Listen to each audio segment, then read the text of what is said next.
Bonsoir, mes camarades de jeu, and welcome back to our video podcast, Into the Darkness, where my friends and I play the Call of Cthulhu role-playing game. I'm your host, Tom Rayleigh.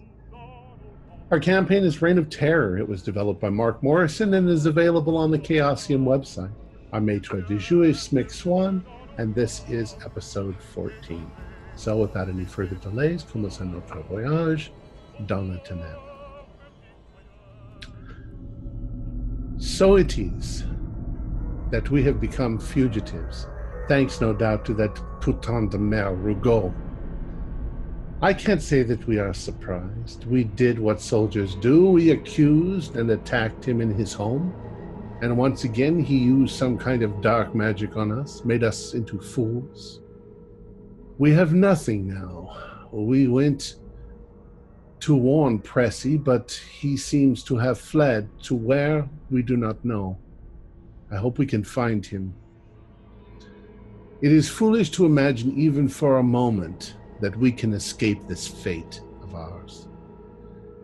Here is where we were born, to live this life, and what a piece of shit it has turned out to be. Our only goal now is to have our revenge on this monster of Paris, to take his magic and stab him through the heart with it, to bring him down and feed him to the ghouls down there in the dark, to stop his plans of sacrificing Paris to this unspeakable god, Azathoth.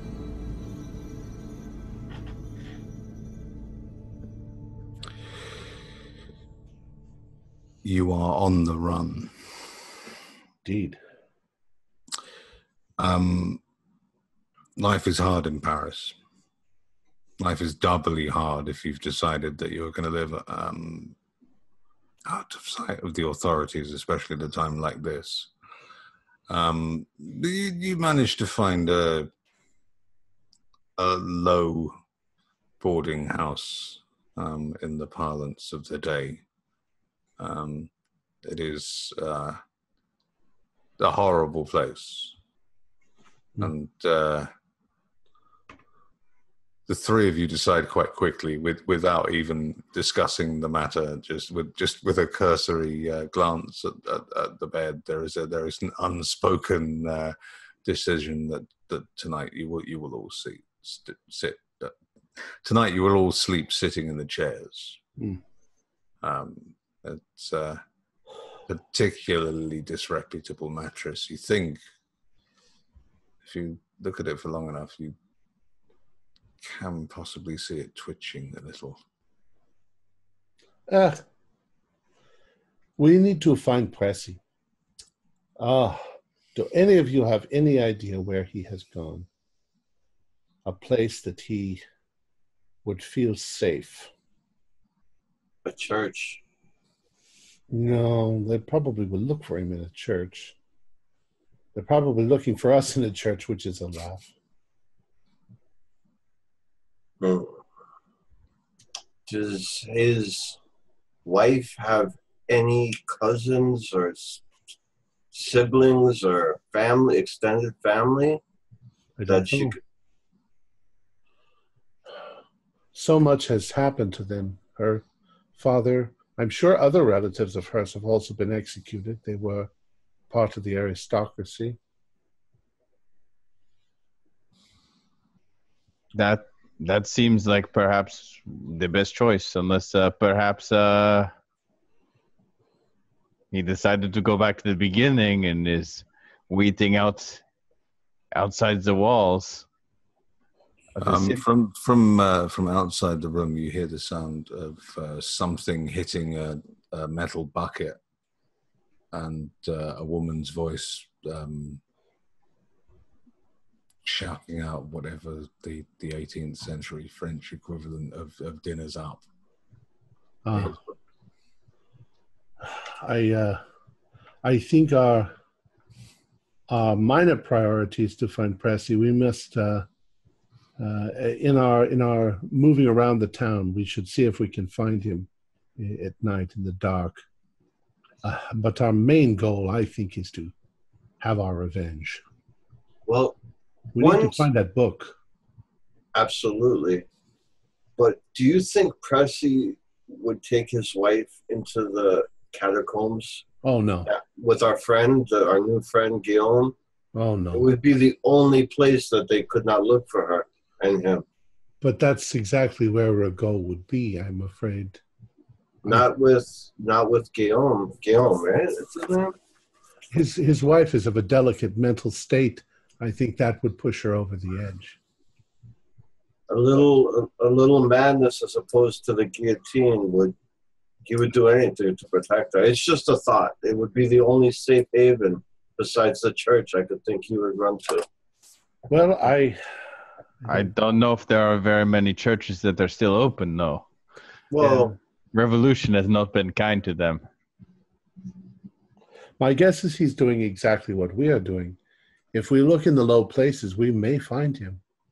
We. You know? But the book is priority. When we were in the catacombs, Rigaud did not have the book. Did not Guillaume tell us that Guillaume himself has looked for the book and... Yes, he does not bring it into the catacombs. So perhaps it is in his home, which is why we went there in the first place. But so if we watch his house and at night he goes to the catacombs to do his evil deeds, we can break into his home and steal his book. Under the cover of dark.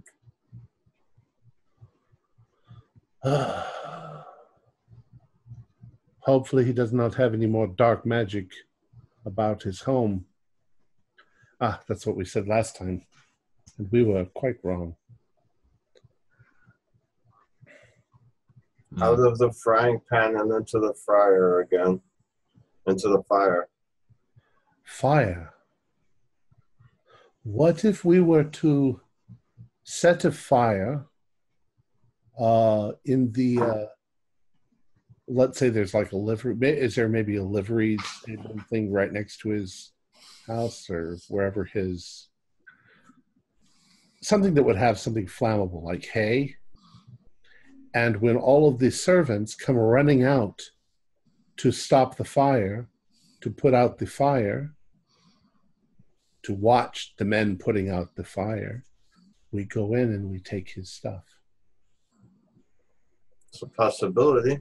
We make it a big enough fire that it will take them an hour to put it out. But there is also the concern that a book being of particular value to him, he may have special orders. If something like that is to occur, take these books, protect them with your lives, and then all of a sudden we are facing footmen again. Well, maybe... I should explain that Rigaud's home is an apartment. What I believe might be called a maisonette. It's on 2 levels. Okay. But it is not a house on its own, so it doesn't have a livery stables. Okay. And the only real entrance into it is the front door inside the building. But as you know from when you visited it before, there is also a tradesman's entrance that leads straight into the kitchens. Well, do you think from the layout that we saw when we were in there, we can guess probably where his apartment is or where his room in the building is, if we need to scale the wall and go through the window? You would be aware from your experience of having been in the house before, you would know the vague layout of the house.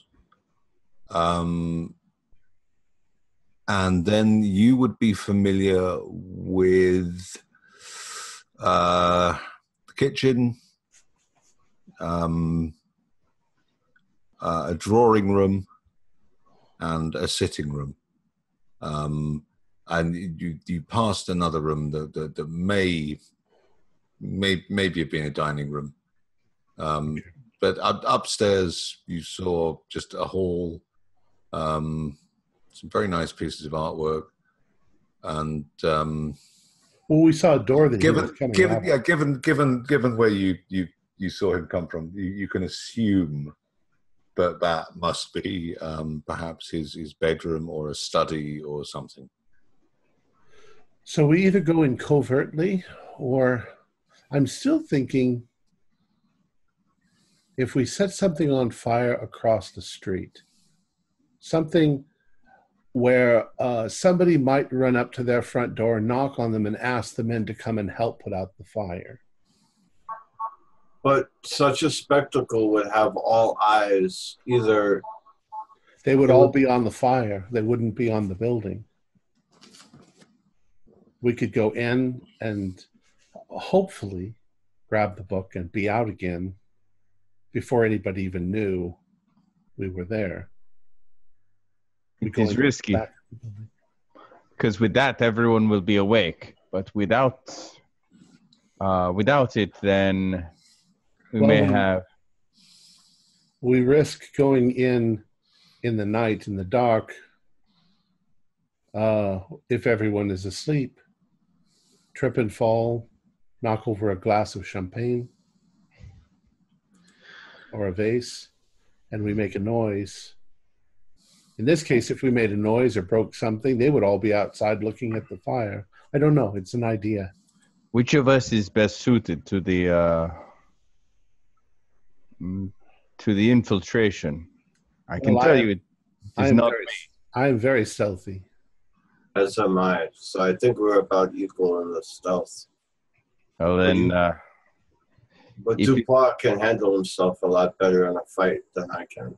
If it is you two sneaking in, then I am happy to leave the choice between under cover of night or under cover of neighborhood fire to you.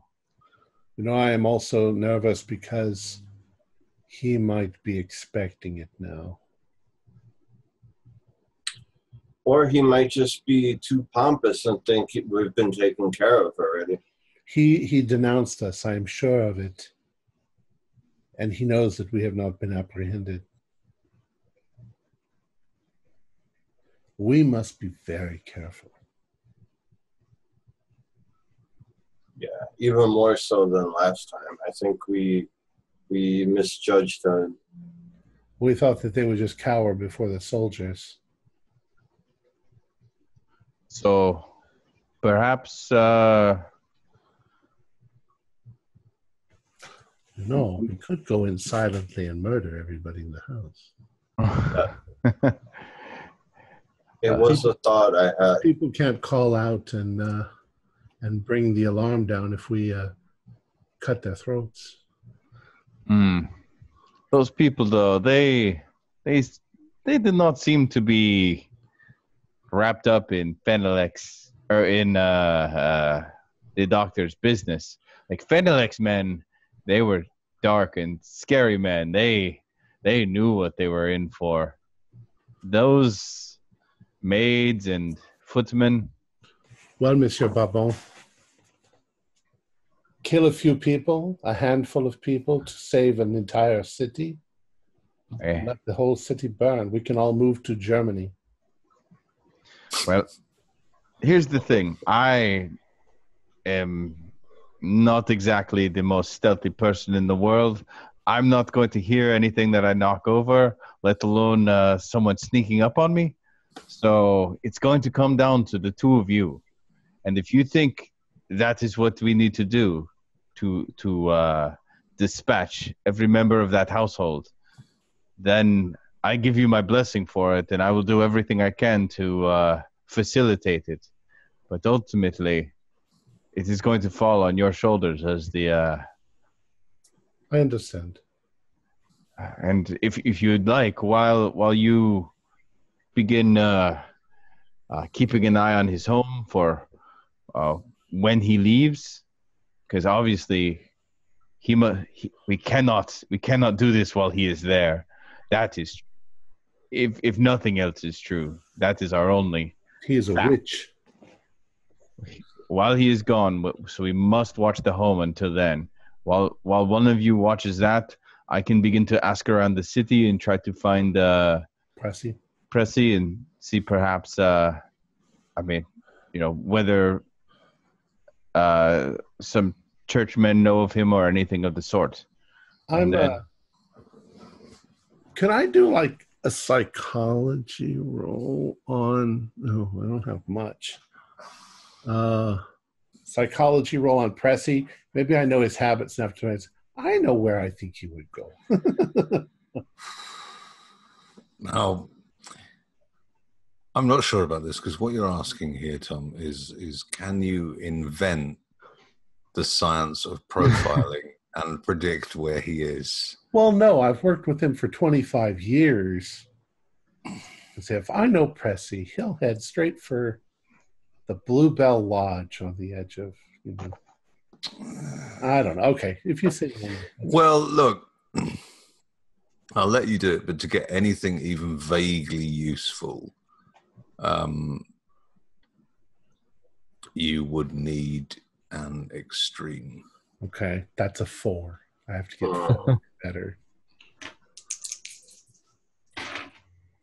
63. Is that close enough? Can I use luck? No. I don't have that much luck. No, you can't. There's no luck in this game. I still feel lost, Dubois.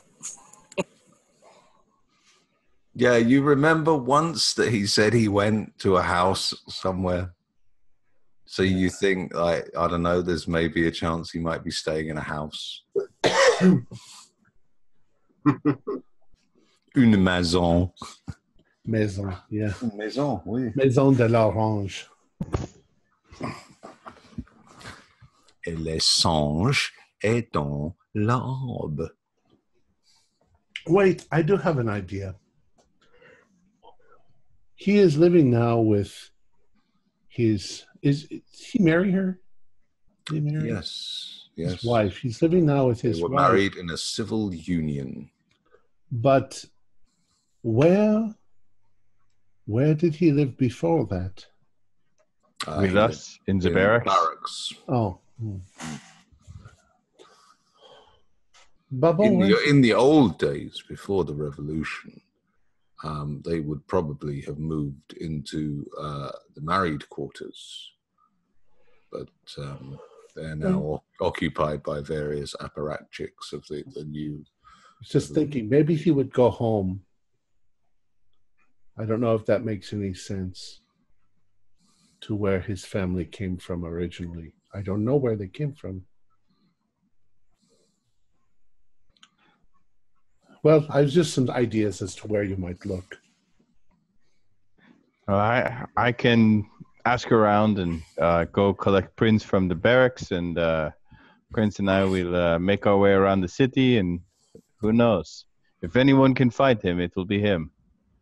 I would be very careful about going back to the barracks. It's running with all kinds of soldiers. They're all looking for you. I'm afraid Prince is on his own.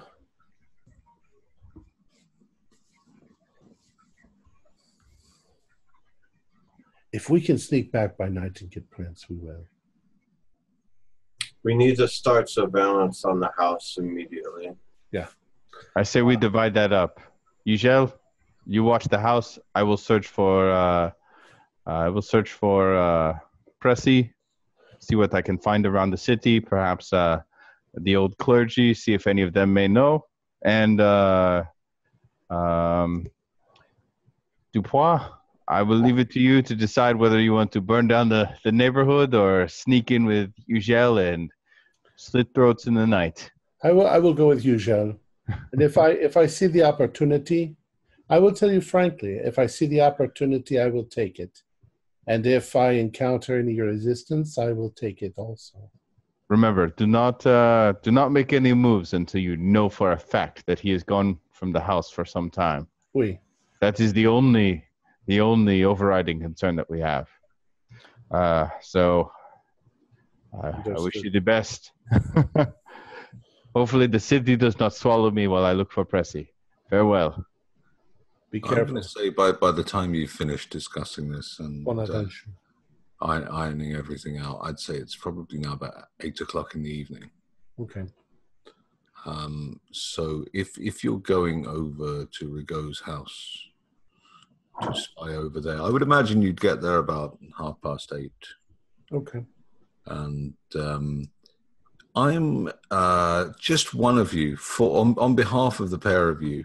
If just one of you could make a stealth roll for me, just for you sort of arriving quietly in the shadows, really. I'll do it. 18 out of 70. So that's very good. Almost extreme. It's a hard. Well, you just you slide in unseen. And we both have the same stealth, so. Oh, sorry, something's just come up on my I screen. teach you, Gel, that we should use battle language. We don't pronounce the letter S. We pronounce it like a TH. That way, Okay. because people, even people with moderate hearing, they can hear people whispering by hearing the sound. Nice. Oh, I'd imagine. I mean, you've been, We're soldiers, yeah. You're soldiers. You've served together for a few years now. You'll have your own little system of little nods and symbols, and it won't be anything codified, but you'll understand it amongst yourselves.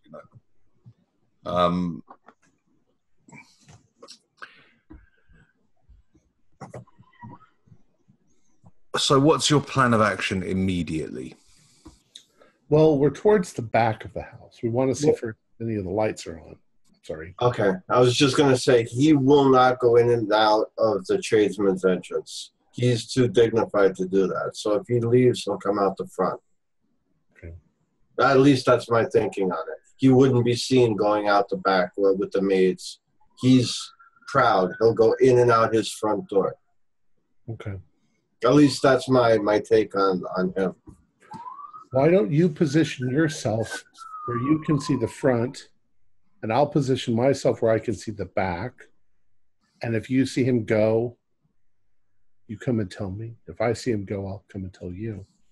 Okay. I don't expect him to go out the back. Yeah, of course not. But I'm trying to see if the lights are on. Oh, absolutely. If I see any flickering of kerosene lamps or anything. And do we know if his room or study was on which side of the house it was on?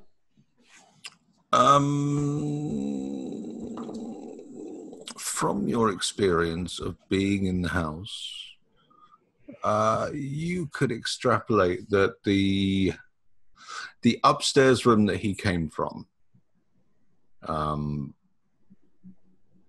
which is presumably either a bedroom or a study or something, would have been towards the inside of the building. Okay. So there may be a window on sort of the far left of the property. On the second floor at the far left of the property, there might possibly be a window that might be that room. I'm looking for avenues of egress so that we can climb a drain pipe or the brickwork or some way to get up to the second level as well. So we're scouting. I mean, there are ways. There are ways of getting up there, but from where the apartment is, I mean, it's quite overlooked. Everywhere except the back, and on the back of the building. I'm sorry. What do you mean it's over? it's overlooked? It's on the corner of the building. Okay. So on those two sides, it can be seen from the street. Right, but it's dark. There's probably not. And we're dressed. Yes, it's dark, but there are still there are people roaming about. A lot of people have nowhere to live. There are opportunist criminals about at all hours of the day as well. So. Okay, it's also an apartment. Are there other apartments attached to it on either side? There are other apartments in the building. Yes. Are any of them abandoned? Is there not that you can see? There seem to be lights on here and there. And in the building that you two are watching, in the apartment that you're watching. Certainly, Dupois, you can see that there are lights on in the kitchen. Okay. What you take to be the kitchen and larder and pantry area. And similarly, there are some lights on upstairs at the opposite end from the room where you saw him in. Okay. Most notably, there are three windows along the end corner wall, and there's a light coming from what seems to be the middle one of those ones. It's difficult to tell. Okay. It could be just one big room, or it might be a small room in the middle of three. So basically, I'm looking for ways to get up there on the outside that will work, even if I have to go. Well, there are certainly drain pipes. Yes. Okay. Question: how many stories is this, or is he the top floor? His apartment occupies the ground floor or first floor and the second floor. But is there another apartment above him? There is another one above him. There are 4 in the block. Let's say. Okay, one more thing. So you go through the main door into the building, and then there's apartments from there? Or does every apartment have its own entrance? This apartment does have its own entrance, yes. So some of them have stairs going up then to the... Maybe metal staircases going up to the second, third, fourth, fifth floor. There seems to be some sort of internal lobby arrangement for some of the other upper buildings.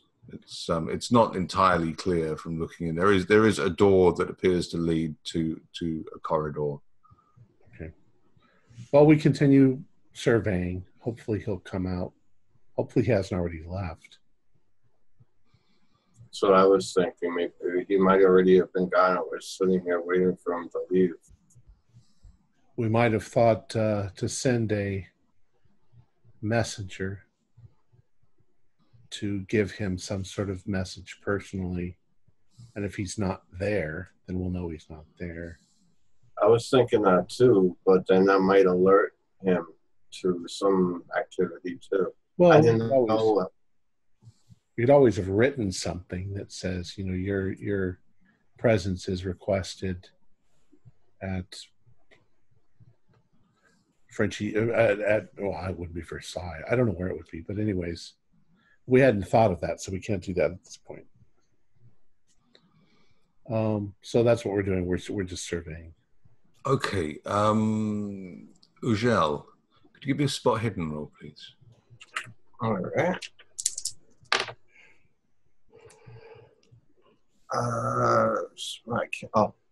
68 out of 70. Wow. Okay, that's fine. It's quite easy to see. I mean, you're focused on that apartment, and from where you are, the main thing to focus on at the front of the house was there was a little sign of light downstairs in maybe I think it was the dining. It was the drawing room. I think you recall from when you were there.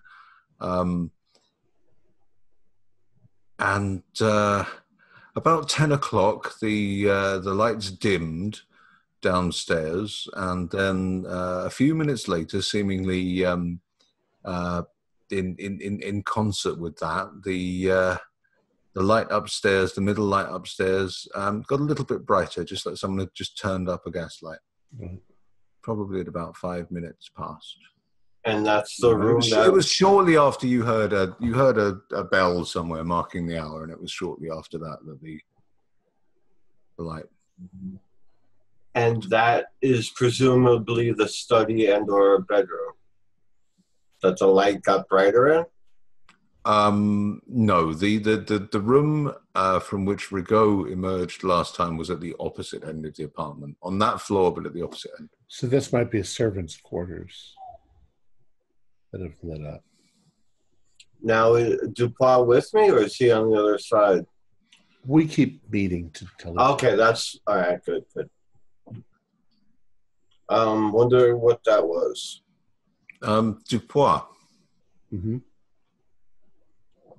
A little after 10. It's actually a little bit later than the incident that Ugel just witnessed, but say about 20 past 10. The door of the kitchen opens, and there's a bit of a sound of chattering, and a couple of young women, and an older woman, and a man, maybe a middle-aged man. It's difficult to tell from just looking at their shadows, but they look familiar from when you were in there before. They move their way outside, and they hang around in the little gravel area outside the back door for a moment. Then the old woman lingers around the door. You hear very clearly the click of a key, and they all shuffle off together, seemingly moving together in a group for their own safety, you presume. Right. And they. I'm hugging the shadow so that nobody sees me. Yes, they just wander off. Okay. And see that they've no particular interest in their surroundings. They just look like they're concerned with just getting home at the end of a long and tiring working day. Okay. I try to attract Ugel's attention. All right. Eventually I spot him and I start heading over towards him. The servants have left for the night. Can we assume they would not leave him alone there? Maybe that light we saw was one of the footmen, maybe who stays on the premises, or there's somebody who has to stay there to stoke the fire or to whatever. So maybe there's one person, one servant left, or one footman left. The other one's dead. I don't think he hired somebody in a couple hours. Have you seen any activity? Just that dimming of the light and the light being turned on the gas. That was all the movement I've seen. But I think we have no choice but to try. We do have a choice. Well, I mean that he's up there asleep. We would be fools. We would give all of our plan away. Well, the servants are out. The servants are out. That is most important. I'm surprised. But let's say there's one or two people maybe in the house, if not him. So at most we could think. Do we still see any lights? Oh, well, I was just going to ask, when you were having this conversation, Dupois, have you gone around the front to Ugel? Yeah. Okay. Yes, there are still lights. There's a dim light downstairs in the drawing room, which could quite easily be just from the fire. And there's quite a bright light coming from the middle of the three windows at the front. Pardon me. Ugel, can you whistle? Yeah. I think I'm going to try and go in. Be very quiet.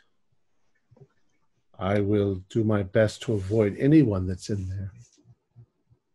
And be very quiet. Okay, well, just as you're preparing to make a sortie to get into the property, you've been standing there for huddled in the bushes for a while now, discussing what you're going to do, and probably for a little bit longer than you think.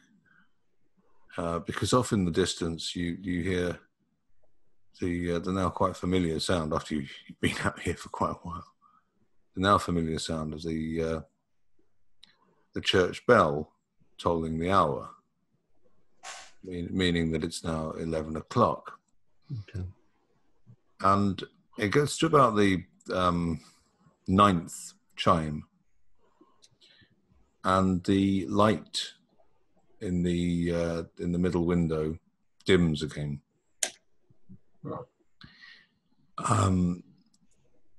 Almost at exactly the same time as that happens, maybe on the 10th chime from the bell,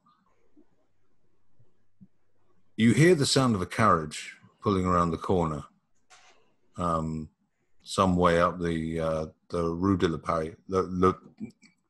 I'll try again. The Rue de la Paix.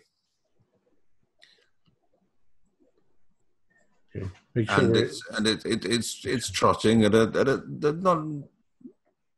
not ridiculously fast, but at a reasonable canter. It's coming towards you. Similarly, at the same time, there is again a light. The light in the drawing room gets a little bit brighter as well. Actually, I'll tell you what. Both of you give me an intelligence roll. He's about to leave. Somebody coming to pick him up. Or he's coming back. I failed. I failed. Okay. That one doesn't matter. I was just okay. That you worked something out, but okay. So it's about 5 minutes after the chimes, and the light is suddenly extinguished in the drawing room. The door opens, and a figure he's wrapped himself up to try and obscure his identity, but it's still quite clearly Dr. Rigaud. Citizen Rigaud. And he looks anxiously from side to side, and then jumps up on the cart, and there's a holler from the carter, and they drive off. This time up the Rue Neuve Saint Augustin. Now, was this like a hansom cab or just like a? No, this was like one of the tumbrils that you would have seen at the catacombs. Okay. Let him go, and then we will begin. So as soon as he's out of earshot, and gone, we don't hear the carriage anymore. Let us hope, my dear Eugène, that this is not a trap. Yes, I know.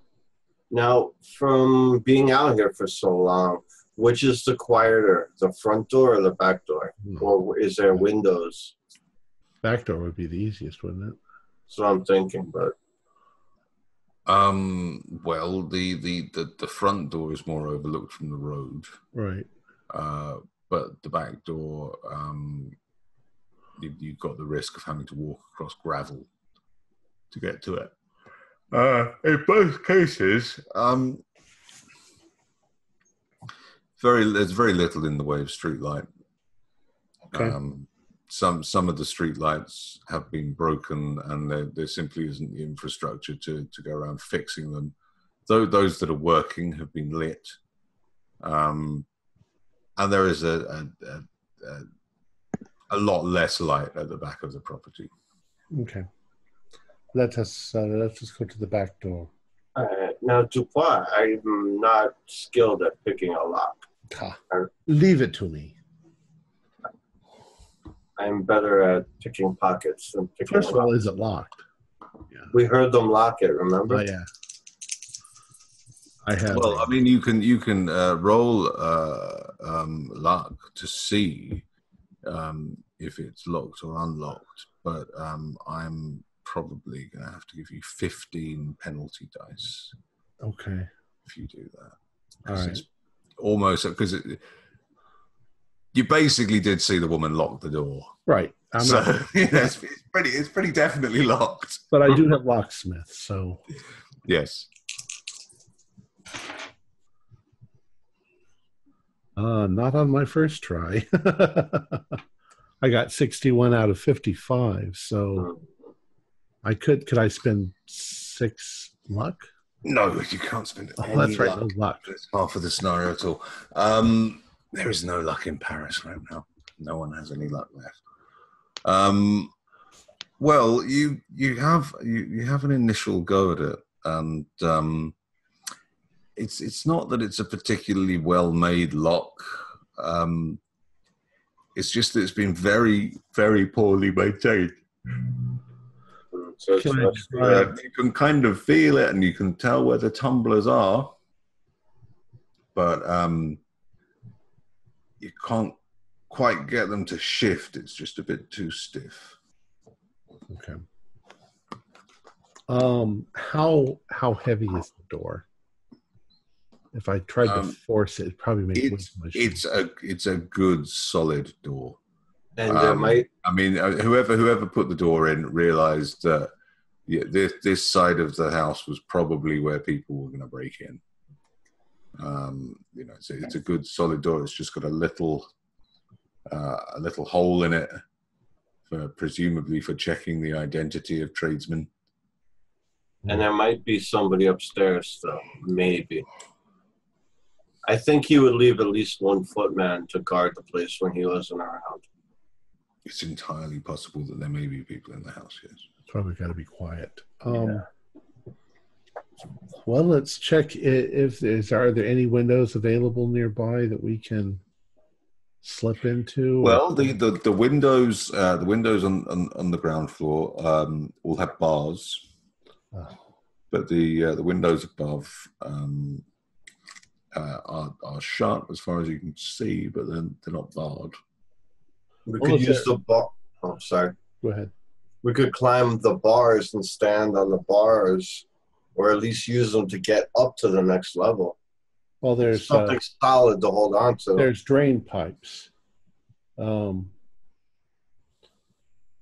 they're fairly solid. Well, I'd say now that given that you've spent a little bit of time reconnoitering the back of the building again, close up, where you are trying to look for a way in. I think that's going to give us enough time that we can say that if you wanted to, you could resolve to possibly have another crack at the lock. Can I assist in any way? 2 people trying to pick the same lock. I didn't do it. I got a 78 that time. Jeez, I've got good lock picking skills. You can't understand it a lot. It's a lousy lock. You've got it there, and you go, and it just breaks. Can I try prying the door open? I don't know. I'm sure what the hell can I do? If you got anything to pry it open with, I got my knife. Daggers. It's not going to do it. It's a big. Not going to do it. You could. I'm light. Just try and hoist me up to the one of the windows. Let's see if we can just get it open. Yeah, if there's a way we can get up there, yeah, I'll try hoisting him up. Remember, I'm thin framed. I'm not very large man at all. Yeah, no, he is very. You do find him unusually light. So I think I'm going to give you a bonus dice. I suppose it would be strength, wouldn't it? Yeah. 41 and 12. And I've got an 80 strength. So I basically pick him up and throw him up. Okay. My goodness, you're light. I'm very late for a man. Now then, Ugel. I'm going to require a dexterity roll from you because essentially you weren't quite expecting to be flung up with such force, and you find yourself sort of tossed up into the air like a tumbler, and you have to think quickly and just grab a windowsill or a bit of drain pipe or something. 38 out of 60. Okay. Almost a hard. Quite deftly, you grab a windowsill with one hand, a bit of drain pipe with the other hand, and one of your feet even goes onto some form of architectural whimsy that I don't know the name of. Like the window frame or something. It's something that's jutting out. Maybe it's a cornice. Maybe a little portico above the door. Yeah, it could be a cornice or a portico, or it might even just be just a regular nook. Well done, Yosha. It's not a cranny. Of course, we'll see if the window. Definitely not a cranny. Okay. Well, I mean, there is a window. I'm going to need a climb roll for you to get just into a position where you think you might be able to attempt to open the window. All right, hold on. Ooh, not good at all. 95 out of 40. Now, is 95? I think A critical failure, or is it? 98, 99, and 100, I believe. Okay. I hate it when the GM leaves this to the dice. Well, it says a fumble is 96 to 100, so I'm going to assume that. Yeah, I'm going to say that it's not. But you Careful. You kind of you take one hand off the drain pipe and try and brace yourself up, and that doesn't quite work. So you take the other hand off the windowsill and try and move yourself around like that. And can I put a hand up to hold his feet? Not this round. Okay. I mean, for this round, you're just kind of hanging on the side of this building, not entirely sure of your footing. You just can't quite figure out where to put your arms and legs to get the right purchase to get up to the windowsill. Want to leave us with a cliffhanger and then have Pressy and Buckball? Oh yeah, well let's go over to Bavon. No, you've spent the day. The evening. You spent the evening visiting as many disreputable soldiers' dives as you can possibly think of, and you have seen all manner of people, old comrades,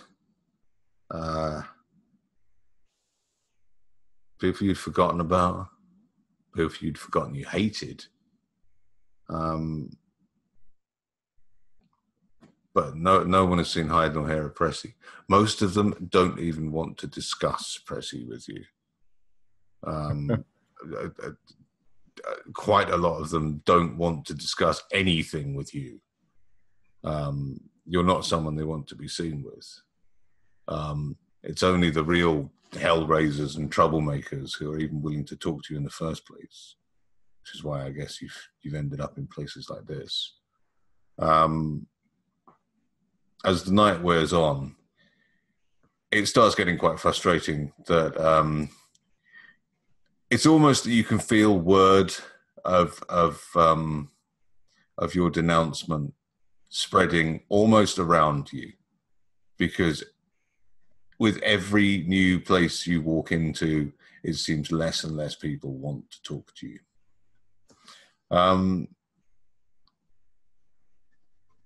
Make a spot hidden for me, please.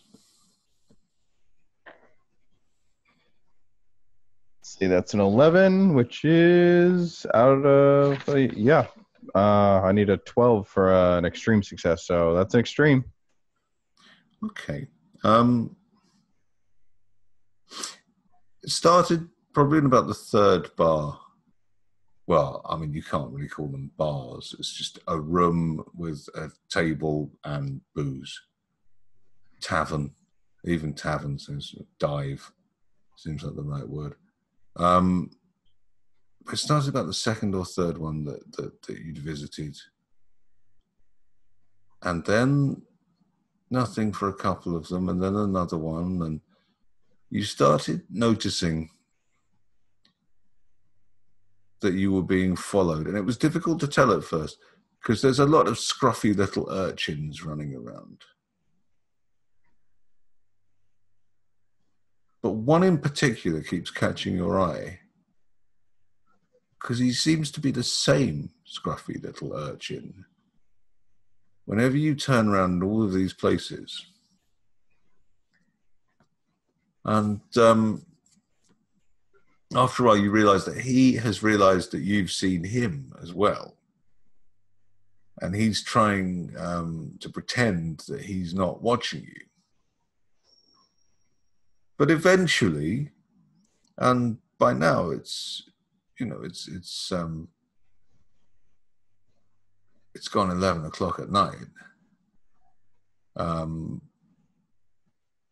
you come out of one of these places where maybe only a couple of real old drunkards were even willing to grunt at you.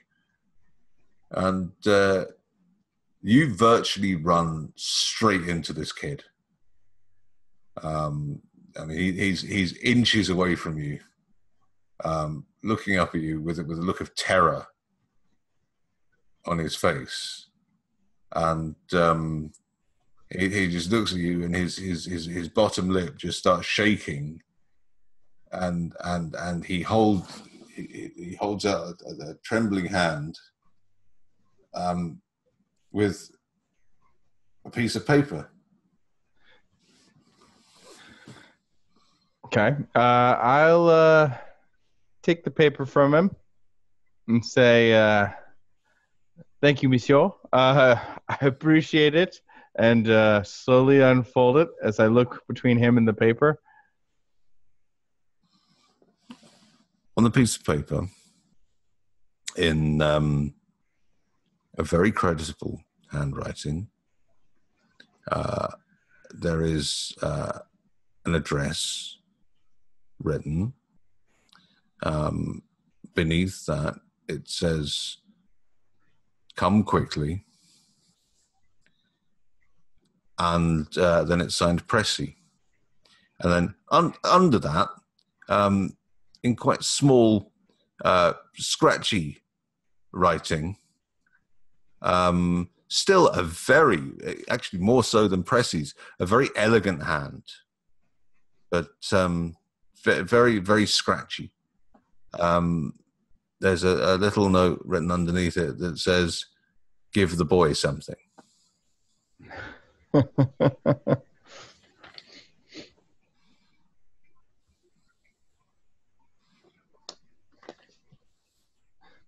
I'm gonna look through what I've got with me, and usually had managed to scrape us together some provisions in exchange for our guns and uniforms and everything. So I'm just gonna grab something out from that, and I'm gonna put it in my wooden hand. And when he goes to take it, I'm gonna pop the hand off and say, "Oh no, what have you done?" So hang on. So what are you actually offering the child? What, Just like like a gun or yeah, so, some jerky or something and that a I gun? no. So some of the food provisions that you shall Okay. grind it up. Like The dried fruit the or child something. does not react in any way whatsoever to the spectacle of your hand falling off. He doesn't do anything in reaction other than immediately just diving to his knees to grab the food that's fallen off the hand. Like it's almost as if like this kid who's maybe no more than 5 or 6 years old has lived through so much that the spectacle of a man's hand just spontaneously dropping off doesn't even faze him. He Pat him on the barely head. even notices. Put my hand back on. Everyone is a critic. And He scampers off, chewing a bit of dried meat. and make my way to the address. Before I go in, though, I'm gonna look over the place. All right, they'll give you a spot hidden. 68 out of 61, so I do not make that. It's a shithole.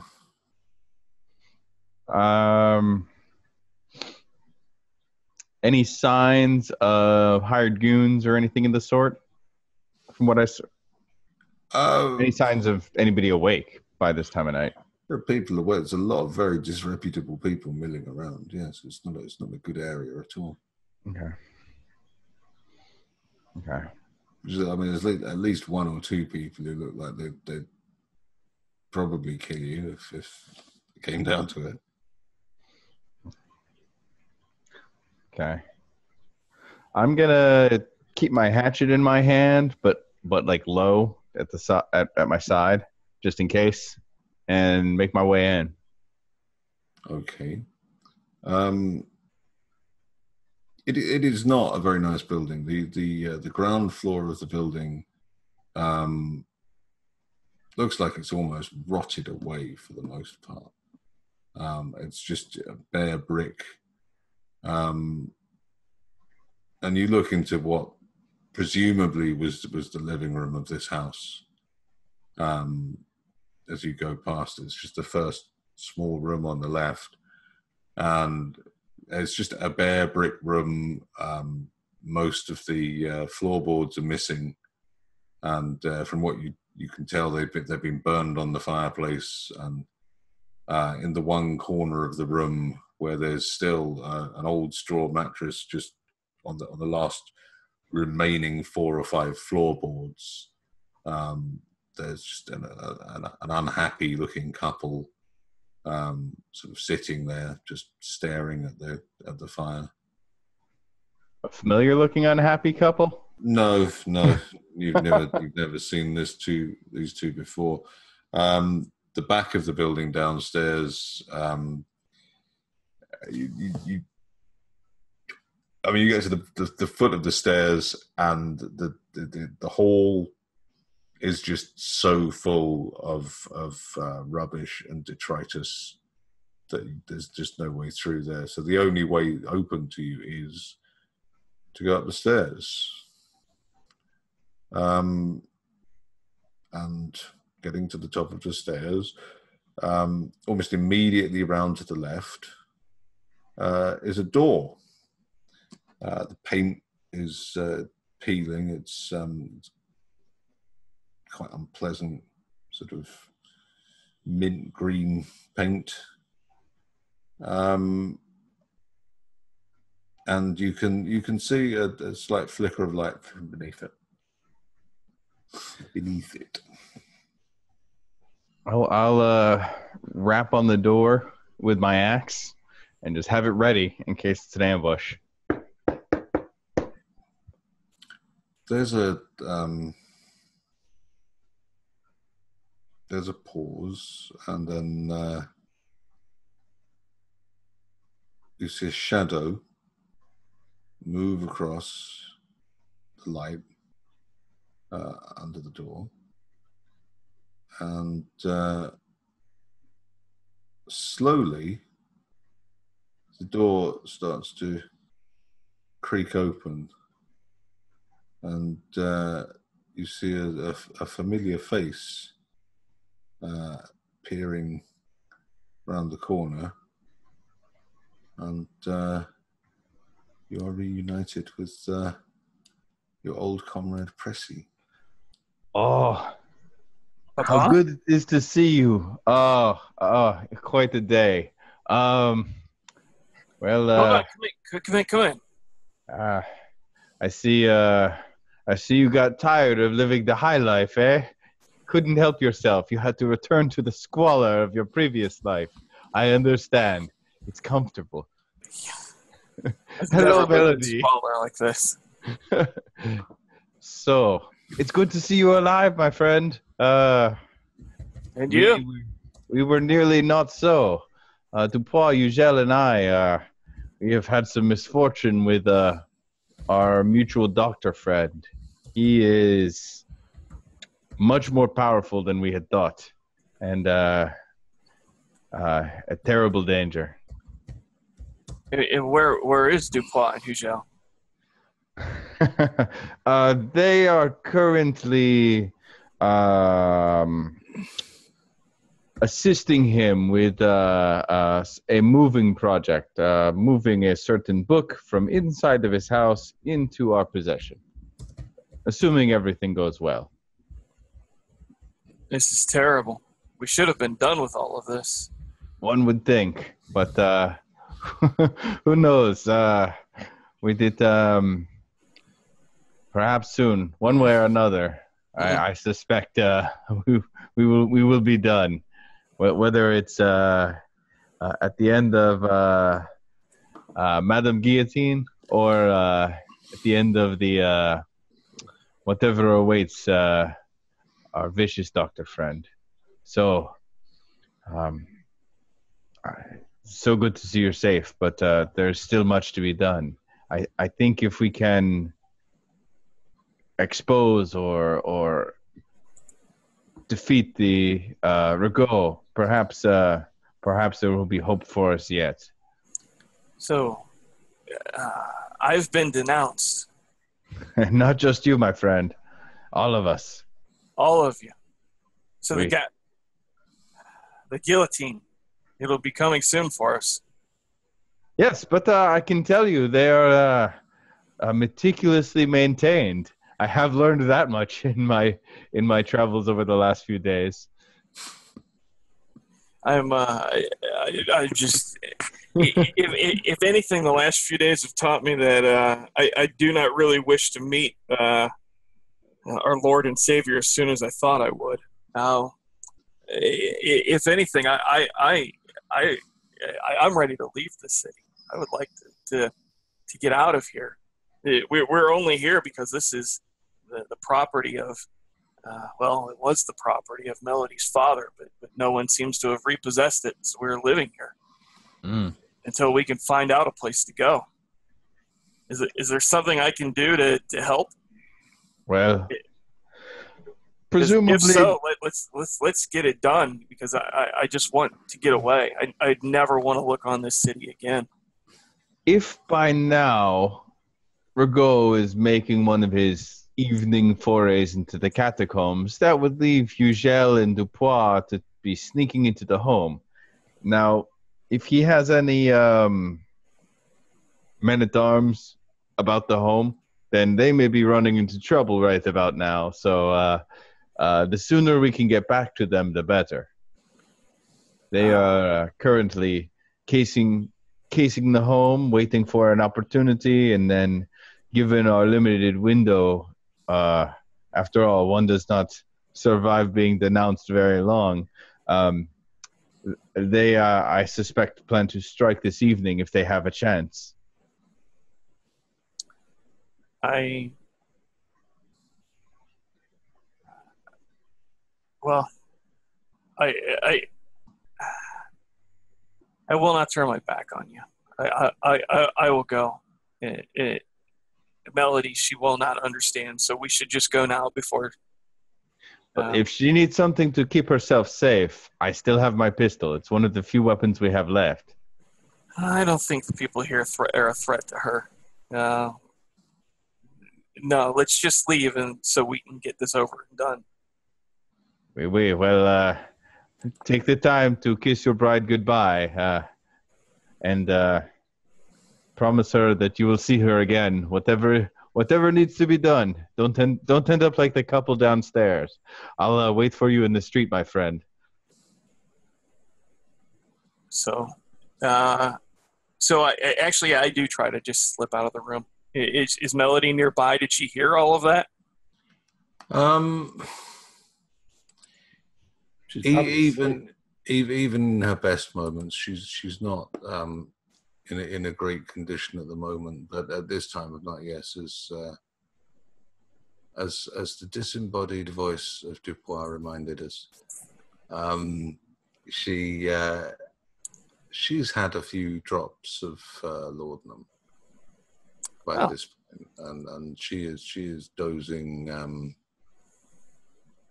Well, not contentedly, but she's dozing. Well, then I'm just going to slip out and firmly close the door behind me. Okay. Yes, Make sure I'm going to grab my gun, though.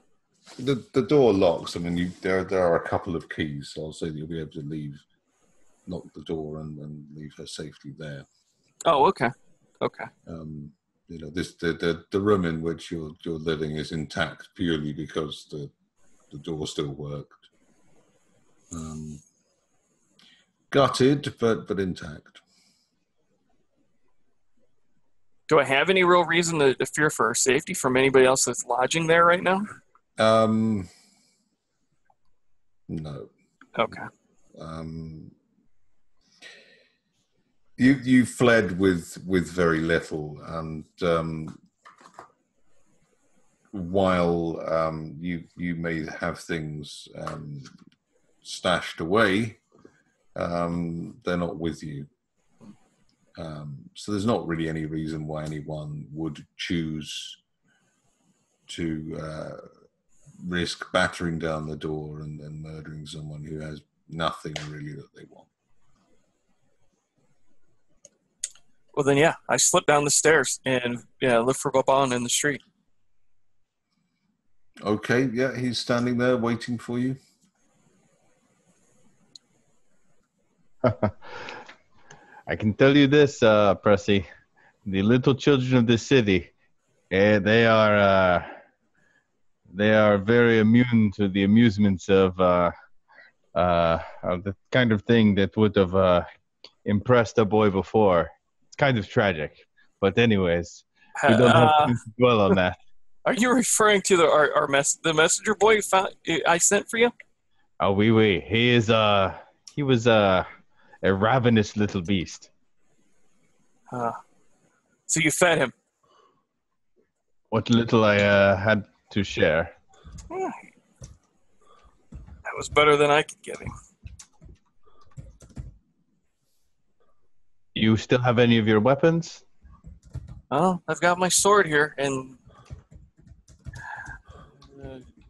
about a dozen musket balls left. Oh, we shall hope that will be enough. I'm not going to waste them on Rigaud. Obviously, I held that barrel up to his chest and it did nothing. Well, perhaps the people we may need to fight may be a little more successful against them. If my experiences of yesterday were anything to indicate. But if it's us or them, they're the ones that are going to eat the musket balls. Indeed. Well, follow me. It's not that far off. Okay, and as you trot back over there, we'll switch back over to Les Ninjas.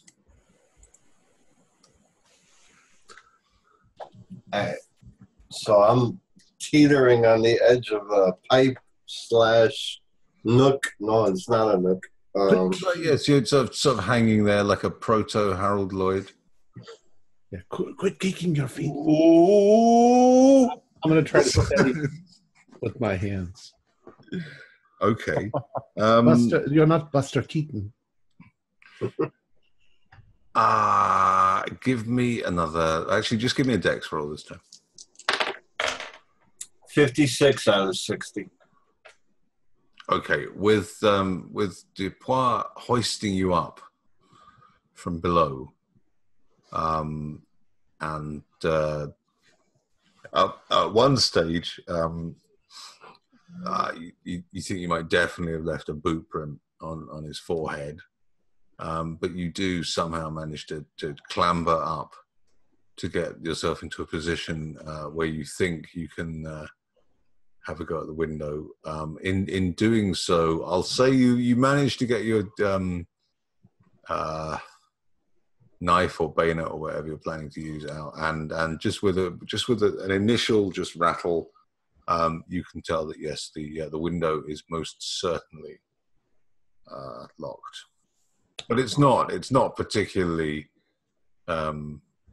threatening. I mean, it's just literally just a little catch. It's a Okay.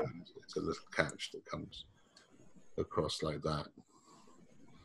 So what would I need to do to open that? Would that be a sleight of hand or a dexterity? Or? I'm going to say that would just be a simple strength roll to force that open, followed by a stealth roll. Okay. First, the strength.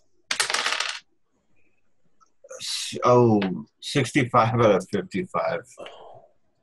It's just I don't have the right angle. We have been having lousy rolls tonight. Yeah. You try desperately try to do. At one point, you end up you're almost leaning on the knife. Doesn't quite seem to work. So you have to sort of reposition yourself and struggle around a little bit. It takes a few seconds to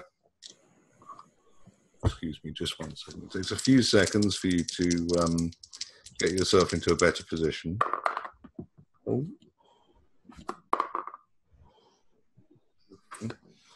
And I'll let you have another go here. All right.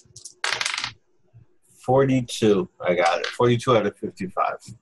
Okay. And now roll a Stealth for me, please. 70 out of 70. Oh. Okay. There's a little bit of a crack as the lock breaks, and for a moment you just hang there, precariously hanging off the side of this building, listening to the sound of your own heart thumping against the masonry, and just listening to see if you can hear footsteps or anything that would indicate that someone just heard that noise. And after a few seconds, it becomes quite obvious that, no, you're okay. Or at the very least, if anyone did hear it, they're not reacting to it. But you can hear no sign of anyone moving in the building. And cautiously, in very small increments, because your heart is thumping, it's almost impossible to stop your hands from shaking when your heart's thumping like this. You cautiously, very quietly open the window just enough so that you think that you can get inside, and you sort of you half crawl, half fall into the window as you try and sort of brace yourself on the other side and then absorb the impact and try and move quietly into the room. Watch out for champagne glasses. You want a stealth roll?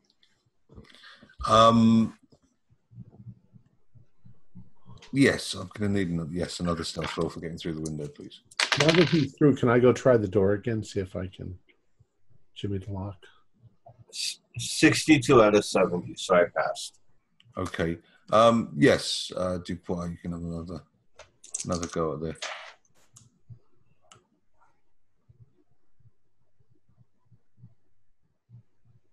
Damn it.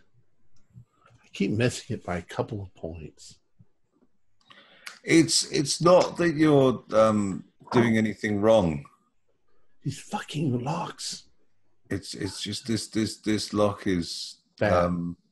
it's ancient and it's a little bit rusty, and it's every now and then you're trying to get it open and you pull the lock out and there's bits of filings and dirt and stuff stuck to it. It's just a really, it could do with a good squirt of oil. It's kind of dumb, but can I look around to see if there's like a key that they've left somewhere under a rock? Make a spot hidden. Well, that one I got 19. You certainly see some really likely looking places that would be great places to leave a spare key if you were going to leave a spare key there. Okay.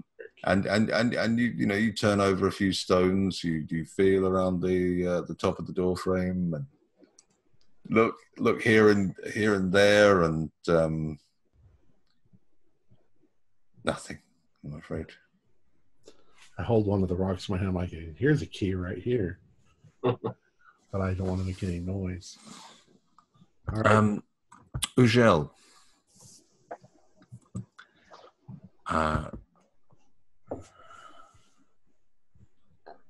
Where you are here,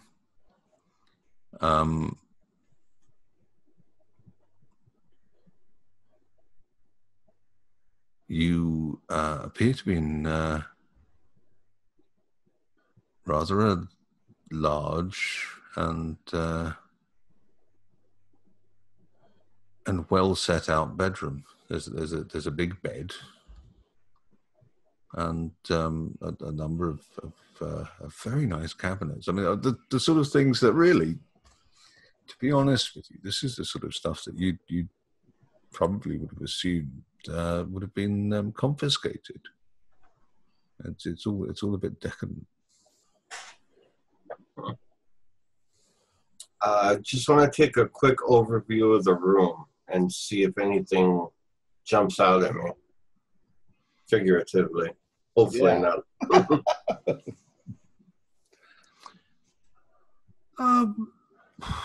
Well, I mean, it's all very it's all very tasteful. There's nothing here that seems out of ordinary. It's just a bedroom. The drawers contain exactly what you would imagine bedroom drawers to contain, articles of clothing. There's a dressing table, which the only thing that really strikes me about the dressing table is that there's a wig dummy that there's actually 2 or 3 wig dummies, none of which has a single wig on them. There's a variety of empty pots and things. But they're men's clothes, correct? Oh, yes. Okay. I mean, it doesn't take an enormous stretch of the imagination for you to think that this is just where he would have just put his makeup on. And right. Men don't do that now. So you presume that's... It's no more than that. But there is nothing anywhere in this bedroom that in any way strikes you as being out of the ordinary. Is there anything small or valuable to pocket before I go to the door? I asking a question there on you. Sorry, a silver hairbrush, something that I could get a couple $2 so we could eat. Can you give me a spot hidden roll, please? 19 out of, what is it? 70. 19 out of 70. In one of the drawers of the dressing table, you find a rather pretty little silver snuff box.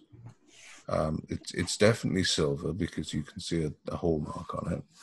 I mean, you don't know much about these things, but you can tell that it's well made, that it's decently crafted. And opening it up, it smells of snuff, but it doesn't appear to have any snuff in it. That again, snuff is a particularly rare commodity at the moment. Anything from overseas is difficult to get hold of right now. No, I'll quickly pocket that, and I want to go to the door and listen at the door. Okay. Give me a listen roll. Oh, I'm just trying to find it. Sorry. All right. No, 91. I thought I had a 19. Yeah, you can't hear anything on that. All right. So I'm going to try and slowly open the door, and we didn't work this out ahead of time. I'm not sure if I'm supposed to go down and open the door and let him in, or if I'm supposed to search myself. You should. All right, I'm gonna pop out the window, bro. Like, stick my head out the window and look down. Find the book. I drop him down the silver snuff box, so it's one less thing on me. Snuff box. No, I stick it in my pocket. Find the book. Door, you coming in or? Find the book. Okay. So I'm gonna go back to the door, try and quietly open it, and I'm gonna peer out into the hallway. Give me a stealth roll, please. All right. Fuck me, 92. Excuse my language. Squeaky floor. I'm thinking the door squeaked when I opened it. Okay, carry on. All right, so I'm gonna open the door and peek out. Look both ways. Okay. The hallway is. I have my dagger in my hand, by the way. Yeah, the hallway is dark and quiet. There is at the far end of the hall. There is a door directly ahead of you, and by looking at the roughly sketched map that the others made, when you all pulled your memory of what went on in the house, you know that there are two doors, one either side of the staircase, which would just be round the corner to the right from where you are. Now, if I remember the door that he came out of, because I saw him come, we actually went into the room. You are currently standing in the doorway that he came out of. Okay. Yes. So, so there's a door. I'm just going to open the closest door and try and peek in. I want to do this quick. I feel like I'm wasting too much time. I'm still going to be... physically, the closest door would be just around the corner to the right, and that would be the one just before the stairs. Now, that's not the one... Was that the one... Could I assume that's the one we saw the light going on and off? That Rigaud left out of? No, where you saw the light going on and off would be... presumably somewhere behind the door at the end of the hallway. That's the one I want to go to. Okay. I'm just finding out whether or not this door is locked. Bear with me.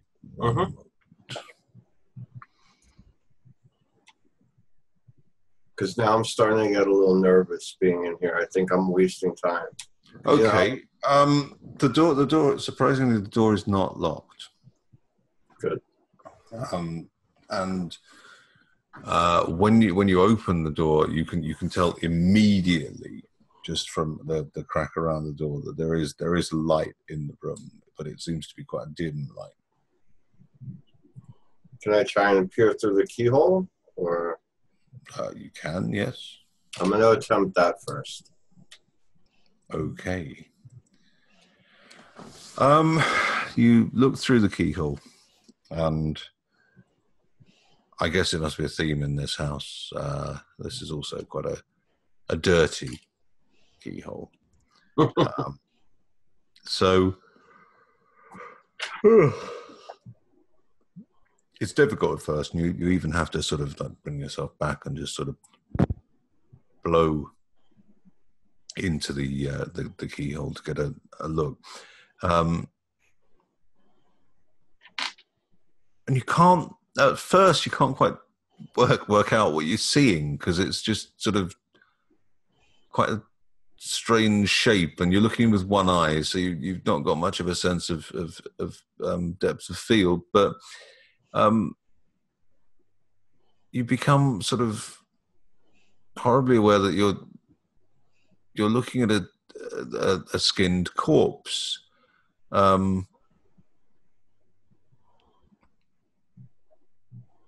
And oh, hang on, you've seen this before. This is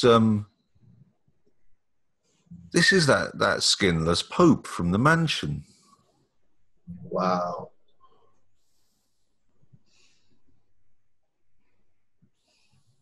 All right, so this must be, to me, it's the witchcraft room.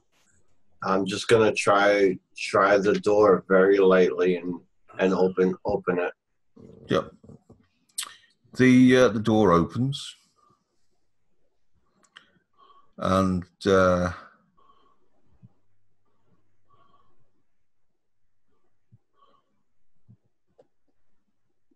you walk into the room, and the skinned corpse lunges at you. Really? Shit. Can I make a dodge, or? Yes, make a dodge roll. No. 66 out of 40.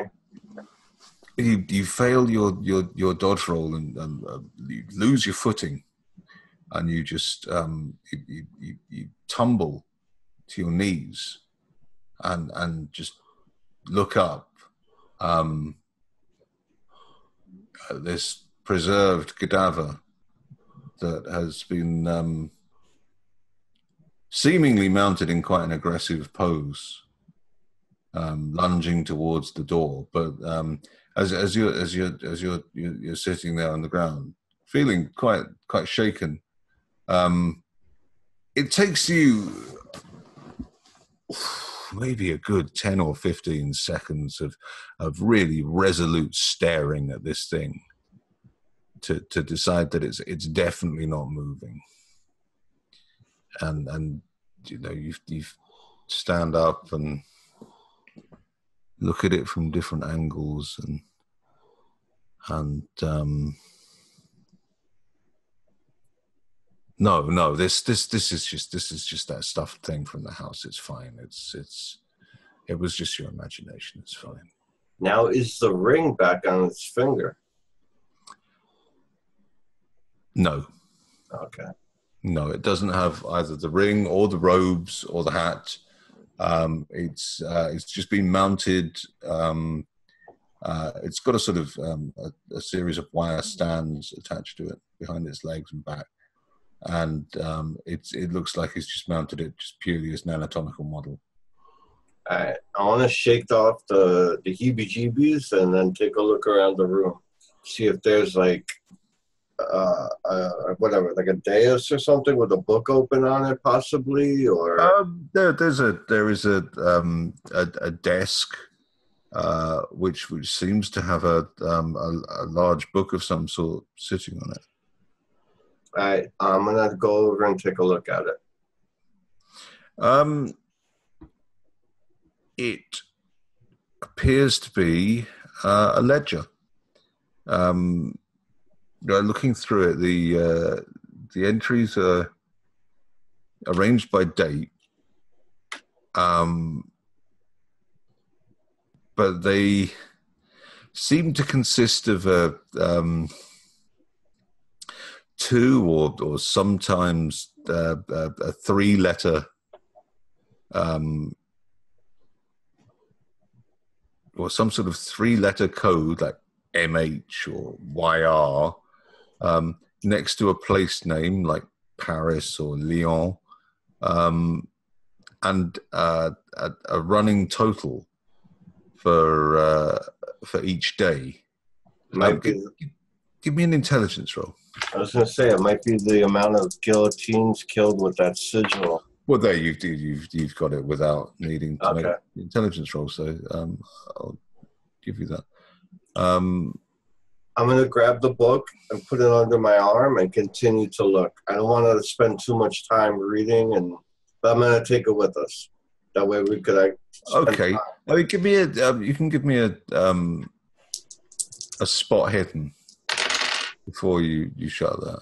57 out of 70. Okay. Before you shut the book, you do notice something. Okay.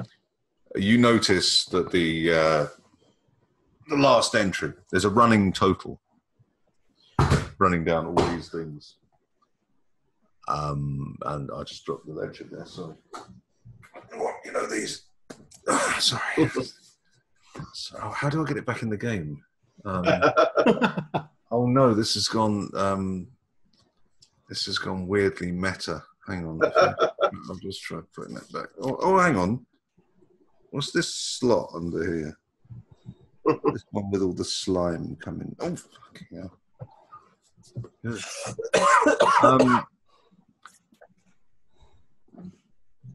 So you do look on the last page that's actually got an entry on it, and it's almost like you can feel your heart rise up into your throat a little bit when you see that the number written there is 9,946. Wow.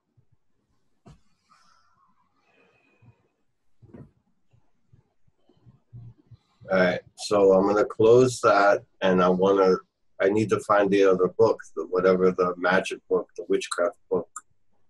Okay. I'm going to take that ledger with me. I'm not leaving it. I'm just. All right. Okay. You take that with you.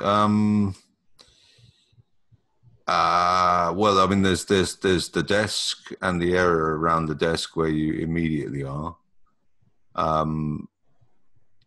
There's the area previously. It's like really, it's like one. When you walk into this room, after you've got over the shock of seeing this anatomical thing there, and getting an idea of the layout of the room, it's very much like it was 3 rooms of equal size, but someone has come along at the end of the room where the doors were and has just knocked those out. So it's basically just a big open room, but there are still the 2 walls, the 2 dividing walls are still sort of there in the middle. And in the middle there between those 2 walls, that's where the desk and a sort of impromptu little study is. At the other end, where the cadaver is, that's where you came into the room. And presumably there is a 3rd section that you haven't yet explored beyond there. But if you want to give me a spot hidden roll quickly. 30. Yeah, 30 out of 70. So that... Well, you're having a poke around the desk to see if you can find anything else that looks like it might be germane, particularly anything relating to this book that Guillaume spoke about. And your eyes keep getting drawn back to a pamphlet that's pinned on the wall just above the desk, entitled "The Festival of the Supreme Being," and you've seen these around the place. They're slapped all over the walls, and telephone boxes and pissoirs all over the place. And we don't have pissoirs; it's the 18th century. But it's calling on all citizens to attend this upcoming celebration on 20 prayer, or what used to be June the 8th. which is the this new revolutionary new religion that they're going to have. And in fact, the opening line of the pamphlet says, "The French people recognize the supreme being and the immortality of the soul." A phrase that you've seen inscribed into the arches above church doors since the Revolution. All right, I'm going to leave that pamphlet there, but take into account to remember that date and what it is. Okay. All right, and now I'm going to try and search the other area that I haven't been to yet. Because now, you know, when you're trying to do something, either sneakily or with a set time, the more time you take, it seems like it's hours, even though it's only been a minute passing. I'm starting to get that little, like, I don't want to call it desperation, but like anxiety possibly building. And I feel like I've been in here for an hour, even though it's only been about 5 minutes. Okay. Let me just have a look on the map here, which is pages and pages and pages and pages away from that. Sorry. Okay.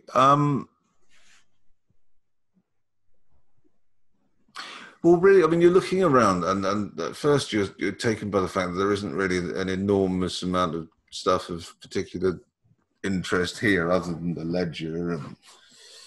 And, but then something strikes your eye. Make a spot hidden roll for me, please. 38 out of 70. Up against the wall, at the other end of the room, are a couple of old canvases. It's not really. It wouldn't be fair to describe them as paintings, because they look more like the sort of thing that someone makes when they're learning to paint. They're very, very amateurish paintings, and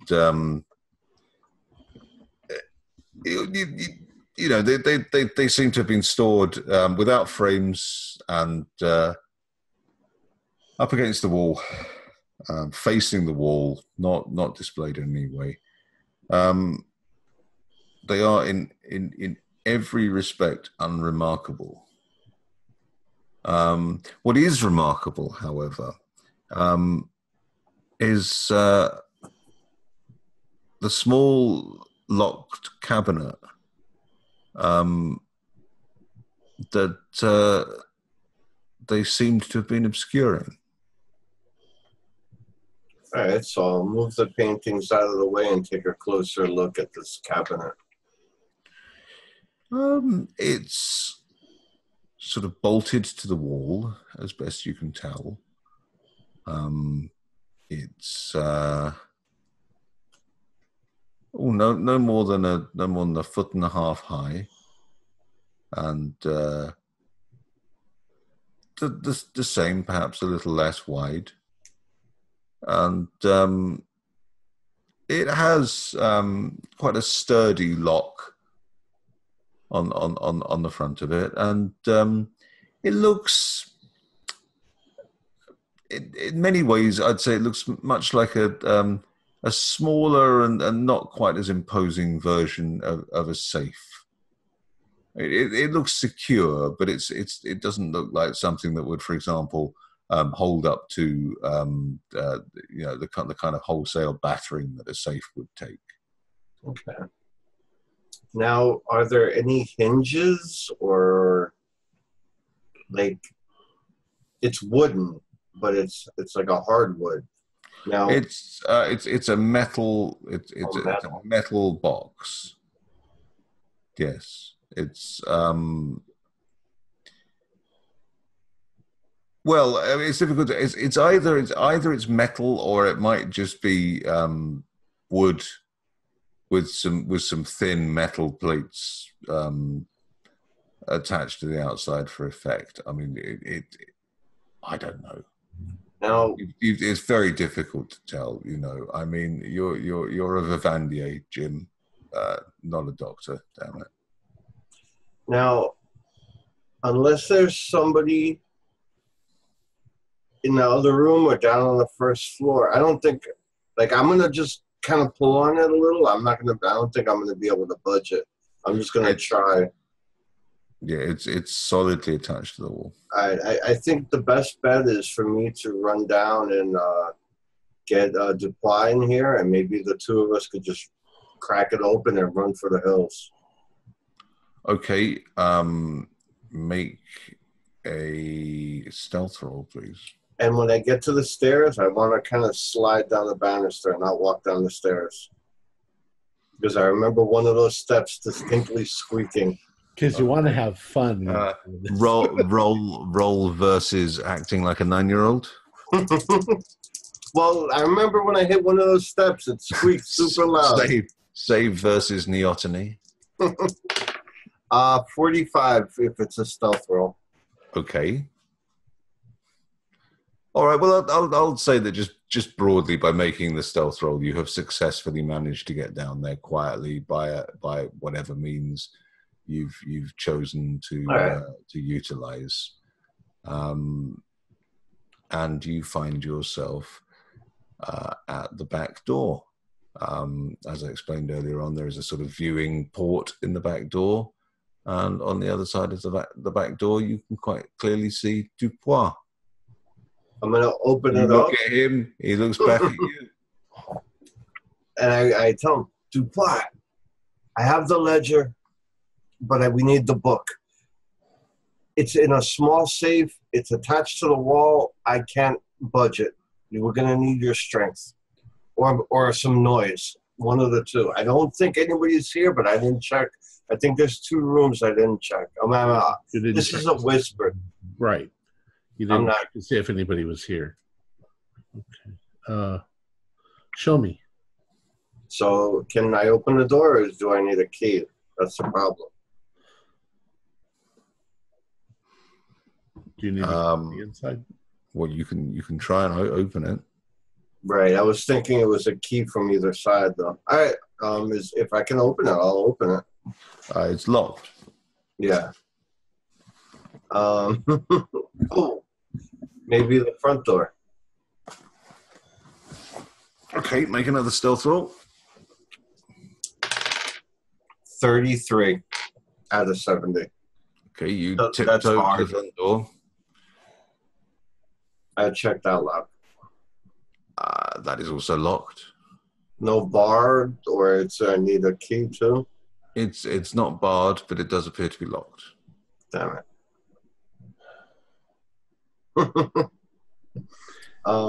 Go. Make sure there's nobody in the house. I'm going to search the rest of the house. I'm going to open all the doors.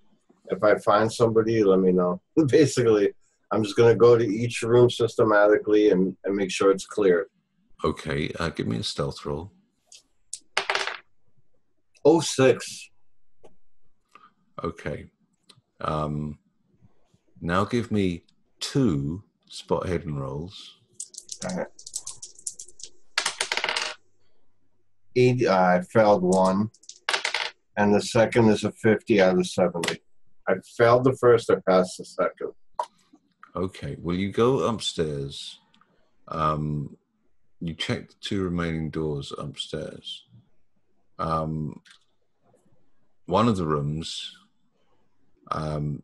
is absolutely pitch black. It's just the angle of it, where it is in relation to the study, where the light is, and the small amount of light filtering in through the windows. It's just not quite enough to get an idea of what's in the room. You can see a few sort of rough shapes. Could be furniture, could be boxes. Difficult to tell. But in the other bedroom, well, it's not much better at first. Your eyes are very much adjusted to the dark from moving around this house, but again, it's difficult to make things out in the dark sometimes, and you're kind of peering at what you think is a bed, trying to work out what it is that's been chucked on top of it, when it suddenly moves, shifts a bit, and you hear the sound of quite a large fart from the other side of the room, followed by the soft creak of a bed spring as whoever it is settles back in.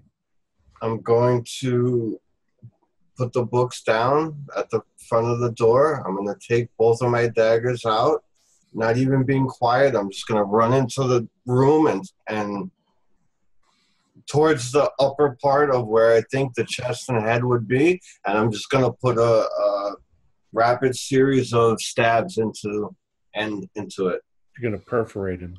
Yeah, I'm just gonna... Okay, well, I'll tell you what. Because it's that would be at point blank range, and we're talking about a flurry like that. I mean, essentially, that's the coup de grace is gonna be the combat there, isn't it?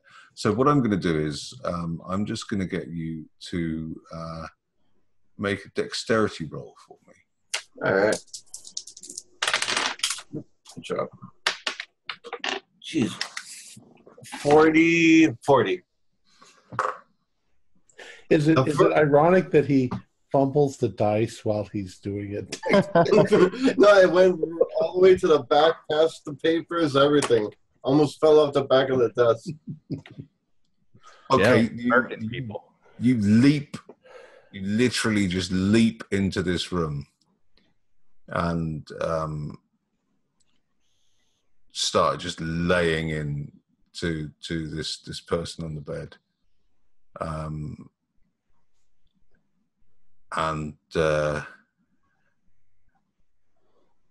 you hear Beaumont's voice going, "Why is your what?" No, you don't. But you start absolutely laying into this thing with the knives, and it's almost like you've seen the red mist for a moment, and you're just hacking into this thing. And you become aware while you're doing this that actually, yeah, you're fighting quite a large man. You'd imagine it's probably one of the footmen, but you managed to do this. And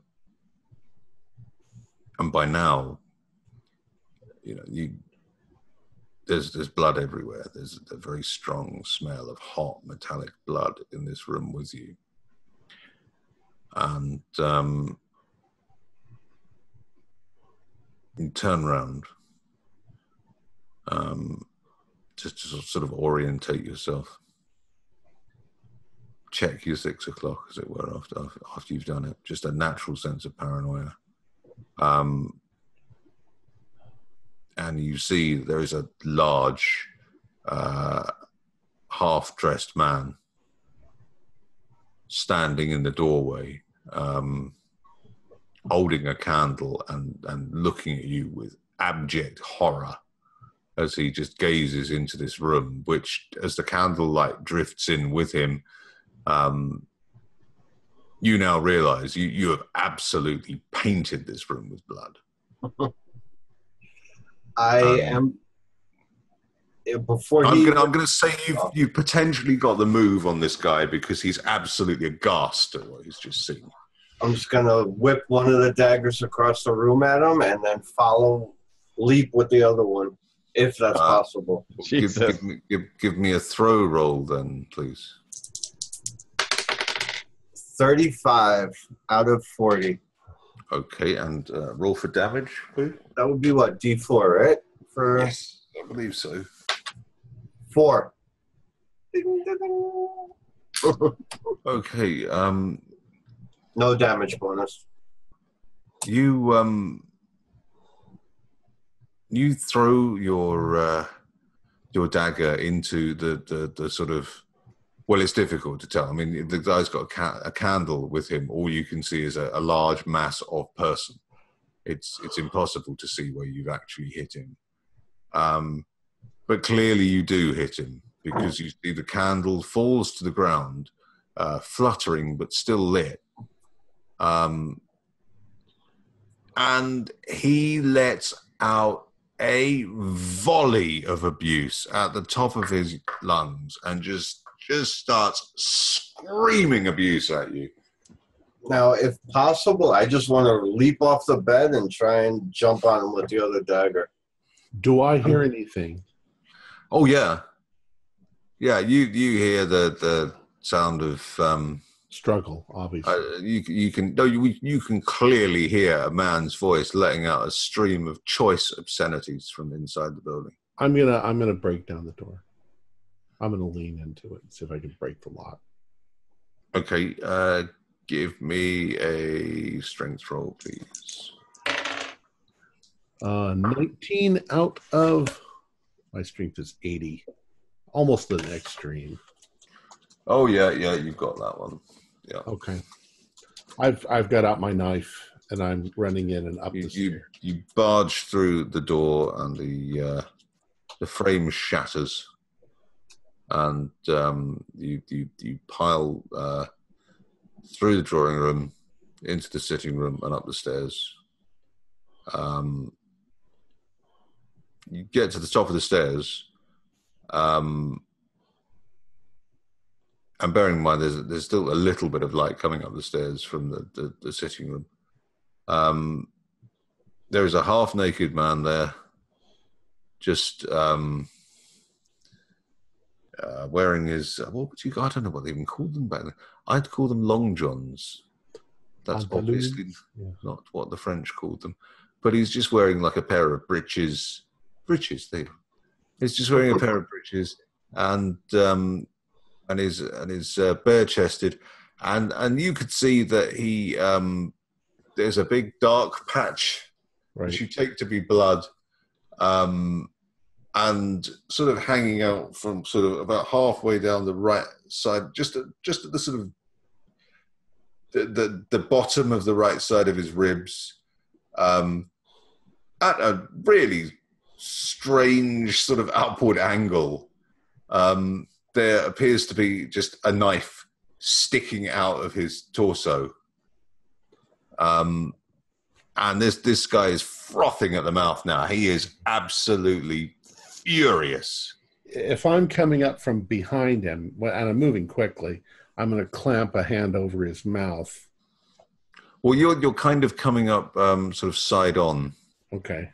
Sort of enfilade. Because you're coming up the stairs, and the doorway is round just slightly to the left of the end of the stairs, and he is standing directly at the top of the stairs, but facing towards the door. All right. So he's side on, and you're facing the left-hand side of him. Well, I'm going to try to stick my knife in his neck. Okay.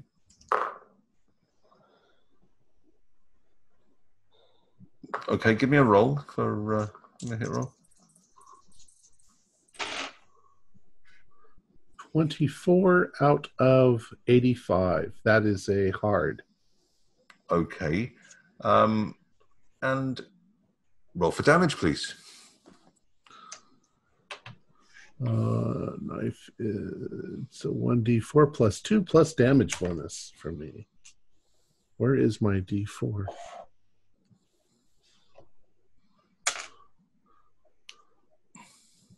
Plus 2 plus damage bonus. 6. Ugel, you hear this thundering coming up the stairs, and the next thing you know, just the blade of a knife has just poked out of the front of this guy's throat, and he brings up his hands and grabs his throat and just falls to the ground, still alive but gurgling and obviously mortally wounded. Shit. I mean, he's kind of attempting to get up, but you can just see that just the lifeblood is flowing out of him fast enough that he's losing reason and consciousness very quickly. All right. I just wanted to shut him up. You see me standing on the bed, like covered in blood, heart beating like a madman. Red is a good color on you. My hair's all out and long. There may be neighbors. We must act quickly now. Show me the box. What took you so long? And I laugh and I run to the other. What took me so long was the fucking door. You know, it was a joke, though. I'm not being serious. And I run to the other room and I go, see, voila. Is it once again a lock like a lock? It's a small locked cabinet. Which looks like it's either made of metal or maybe just covered in a sort of decorative layer of metal. And there's a lock hole. There's a keyhole. I'll try once more to pick the lock. Okay. Give me a roll for that, please. Check if there's a drawer or anything around. Check the drawer, see if there's a key. I'm gonna run back to the desk. That time I got 37 out of 55. And actually search underneath the drawers. Like sometimes they stick them under the drawer. Well, you don't find anything under the drawers. Dupont in the locker in the cabinet, you find what seem to be some cylinders containing what look like old scrolls, and some leather-bound books written. It's probably Latin. You think it's probably Latin. It might be Italian, but it's probably Latin. Are they black? Kind of blackish, brownish. Got a whole fucking library. Both of you make an intelligence roll.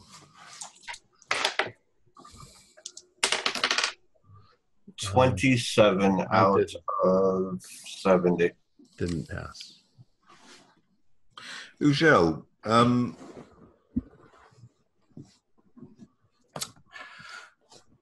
you remember there was about half an hour when you were clearing out Fenelix Mansion, when Captain Malone had finished making his inventory, and they just sent a few men around the place just to make sure there was no one else hiding out in the attics, or these older houses sometimes had priest holes or things like that. And while they were doing that, the wounded men were getting patched up, and some of the men who'd seen the more shocking events were downing some wine and trying to deal with what they were dealing with, and you were just sitting on the back of the car, next to a box that contained things that had been confiscated from the cellar. And you remember that there were a number of leather-bound books, old leather-bound books. And as you look at these books, and it's not the books themselves or anything that's in them, but there's just one or two of them, and you just recognize just maybe one of them you recognize the style of the penmanship. And another one is kind of weird, but the other one there's this there's a big damp mold patch that someone's cleaned off the inside of the book, and it looks exactly like a sunflower. And you remember seeing that when you were sitting there that morning as the sun was coming up, and thinking how incongruous it was that it looked like a flower in the midst of all this horror. And blow me down if that you open one of these books and there's that same mold patch. And you know instantly these are the same book, and you know there were a couple of others with them. In particular, there was a big black one with metal bindings on it. But that doesn't seem to be here.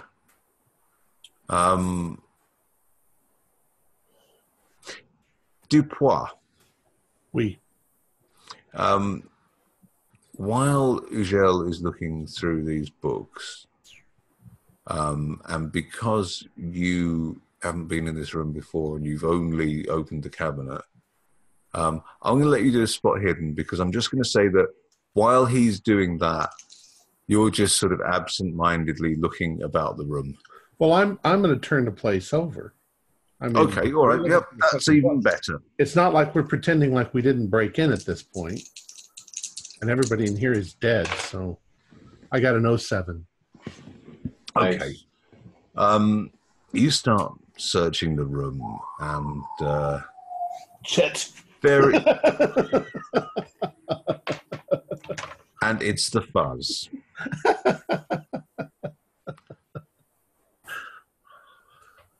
Sorry. Go. Hello. No. What is this? What is going on here? Let's be having you. Oh no, it's a fair cop, Governor. It's crackers to give a Rosa the dropsy and snide. I forgot what I was doing now. Oh yes, right. So you start casting an eye around this room, and initially you're thinking, oh yeah, right, we've got to find this book, but you lose interest after a while. You just start thinking, actually, well, maybe there's just something here that's worth a few quid, a few sous.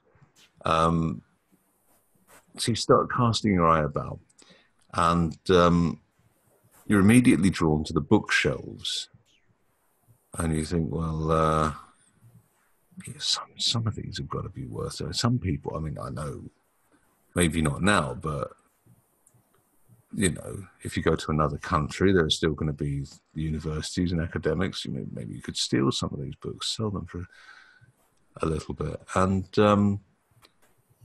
you're looking for anything that looks nice and old and impressive, like a nice old Bible, and you see a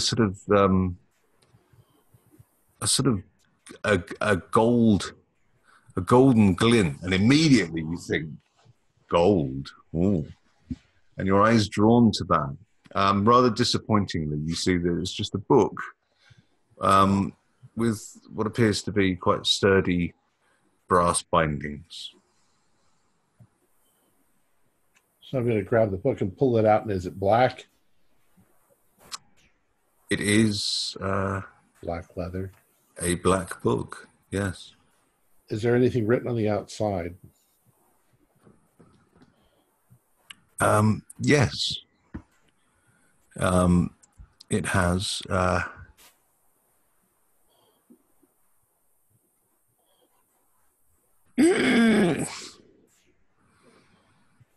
hang on, bear with me.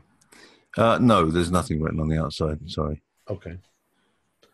I'm going to pop the clasps, and I'm going to look inside, just open it to see if it looks like magical shit. You open it at a random page. And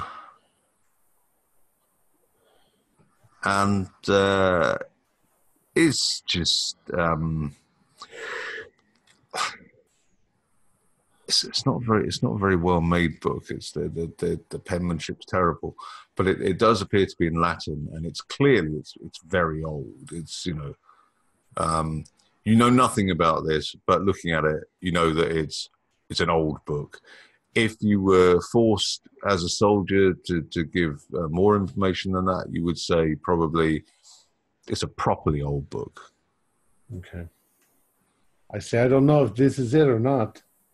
Suddenly I'm Hispanic. It is obviously having some sort of an effect on me. I close it and reclasp it. Okay. And DuPont, these other books, I distinctly recognize them from the cart. These were taken from Fenelex. Bring them. I don't know. This might be something. It might not. Let's collect these books. Let's just smash this thing open. Let's find a candelabra or a piece of metal, something. Just bang the crap out of this box. Open it. Get whatever's in there, and let's get the hell out of here. Oh wait, didn't we open the box? The cabinet? Yes. You've already opened the cabinet. Oh yeah. I'm sorry. Yeah. It contained just some sort of old scrolls. So take them too. I don't think this could possibly be the book, because why would it be there on the shelf when he's got all of his valuable books in the trunk? How many books total are we talking about? He's got quite a few over here. Oh, there's a great many books in there. This looks like it's old, and it's probably the one. But there's probably about 70 or 80 books in this room, which in 1794 in revolutionary Paris is a very, very impressive library. Given that for most people at this point in Paris, that is just simply another form of heating. Okay. Now, is there any other books that are bound in metal? No. So I want to say that should be it. I definitely want to take the scrolls. Let's go to the bed. Oh, it's bloody. Look for some type of cloth. Grab a pillowcase. Pillowcase if they had. I don't know if they really used them, but grab a pillowcase, put the scrolls in, put the few books that I recognized in, put the metal bound book in. See, and then if you could, like, whatever we could carry that's not going to weigh us down tremendously, we could still be able to run. And any other knickknacks that look like I could sell for a loaf of bread or two. Okay. Well, I'm gonna say then that let's say to save time, that while you were going down to the kitchen, you would have grabbed whatever you could find down there as you were continuing to go through the house. So you managed to get some provisions and bits and pieces, and probably one or two things that you will be able to barter later. All right. And probably fill a pillowcase with them to take with you as you leave. And I think on that note, with you fleeing the house, if it weren't an apartment attached to other houses with people in them, I'd say burn the fucking Burn thing it. to the ground. But we don't want to kill anybody else. Yeah, I've already almost did that myself, but I decided against it. Okay, well, as you rush out into the street, you are joined by Baban and Prezi. All right. There's no time for a happy reunion with Prezi, because literally, like, you've come out. They literally emerge from the shadows and start sort of sneaking off with you. Let's go. So clearly they've been waiting out there for you. Okay. Babon, carry some of this shit. There are people about, more people than you would expect at this time of night. Okay. And there are lights on in the other apartments, and there are more lights going on with every passing moment that people have heard this commotion, and it's late at night, and people are asleep, and perhaps they don't want to be aroused. They don't want to be roused, but it's France. They want to be aroused. They're French, but it's not xenophobic. It's complimentary. But eventually, people are going to start waking up. Right, they heard that. Yes, so now is definitely time to make a move. So, under cover of darkness, you make your exit and head back to your seedy, disreputable, and buggy lodgings. Excellent. And that is where we will pick it up next time. Our players included Fred Carter, Luke Strom, Jason Melanchuk, and myself, with Mick Swan as a keeper of the secrets. We're currently producing up to 4 shows a week with music and sound effects added in post-production in order to create a richer listener experience. We provide audio-only versions of our shows free for you to download from Podbean or iTunes. If you'd like to become a patron, visit our Patreon account. Just $1 or $2 a month helps us a lot. You can find the link in the description below. Like, share, and subscribe to our channel, and punch that bell icon for updates on our latest shows, and leave us some comments. We enjoy reading them and answering any questions you might have. This is Tom Rayleigh, together with all the members of our gaming club, inviting you to journey with us once again into the darkness for another adventure into the universe of H.P. Lovecraft and the Call of Cthulhu role-playing game. Until next time, good luck, good gaming. Oh,